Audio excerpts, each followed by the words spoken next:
దక్షిణాయనం దేవతా ప్రీతికరమైనది. అందువల్లనే పండుగలు ఎక్కువగా వచ్చే కాలం ఇది. అలా వచ్చే పండుగల పరంపరలో మొదటిగా వచ్చే పెద్ద పండుగ వినాయక చవితి.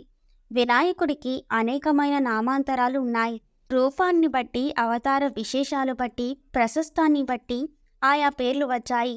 తిథులలో నాలుగవదైన చవితి అంటే గణపతికి మహాప్రీతి. అనాది దైవం, ఆదిదైవం శివుడి.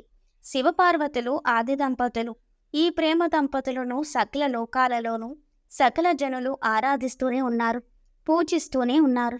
శివపార్వతుల దాంపత్యం అన్ని కాలాలలోనూ ఆదర్శనీయం. అయితే ఈ దంపతుల ఆరాధికైన పూజికైనా ముందుగా ప్రార్థించబడే పూజించబడే మరో దైవం ఉన్నారు.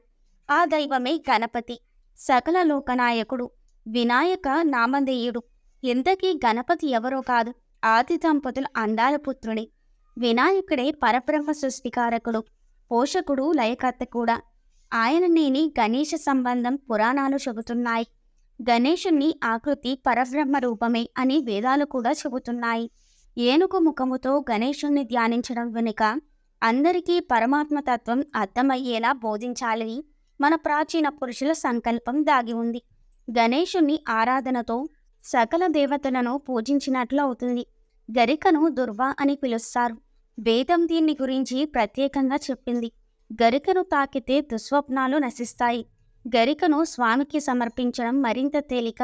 గరిక మొలవటం, పెరగటం ఎంత సులభమో గణపతి అభయం, అనుగ్రహం సిద్ధించడం కూడా అంతే సులభం. వినాయక చతుర్థి పండుగ మన సంస్కృతి ప్రతీక. ప్రతి ఇంటిలోనూ పసుపుతో, బంకమట్టితో వినాయకుడిని రూపొందించి పూజిస్తారు. పళ్ళు, కాయలతో పాలవెల్లిని తయారు చేస్తారు. దాని కింద వినాయక ప్రతిమను ఏర్పాటు చేస్తారు.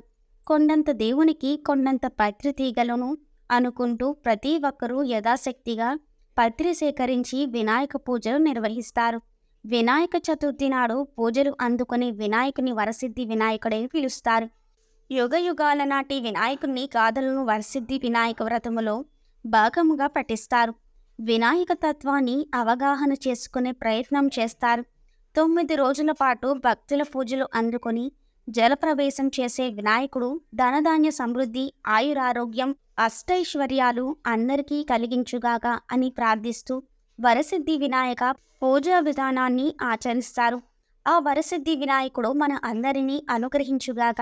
ఈ వినాయక చవితికి మీ అన్ని విఘ్నాలు తొలగి మీరు చేపట్టే అన్ని కార్యాలు దిగ్విజయంగా జరగాలని వినాయకుణ్ణి ప్రార్థిస్తూ ఓం శ్రీ మహాగణాధిపతియే నమః.